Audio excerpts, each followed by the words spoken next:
Meanwhile, not all students were inside the classrooms today. Some of them were caught loitering in internet shops and other amusement places. The details from Alvin Baltazar. Elements of Quezon City Police, headed by QCPD Director Senior Superintendent Richard Albano, caught several students roaming around billiard halls in Commonwealth Avenue instead of preparing themselves for today's opening of classes.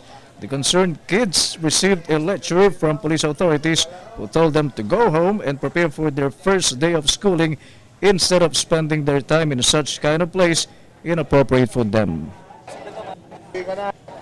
Huwag kang magbibilyar dito, ayoko istambay ka rito.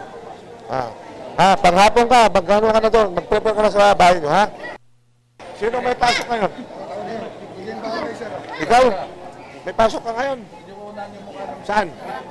Panghapon. Mamaya uwi ka na.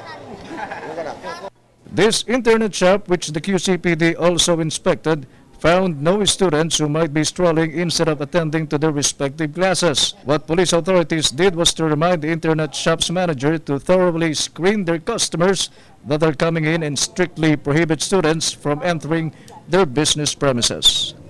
Ganito, gusto ipatupad nyo, tapos lalagyan nyo dyan ng karato na bawal estudyante. Kasi ako nagbabantay na dito mag-isa. Kaya po, wag po nang papasukin yung nagpapasukin. Kasi bawal yun, bawal yun. Prior to this, the QCPD and the National Capital Region Police Office conducted an inspection in their security preparations to several schools, specifically Batasan High School and Commonwealth Elementary School.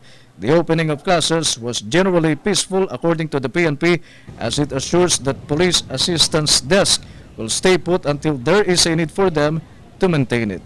Isussustain natin itong in-establish namin ng mga police assistance desk.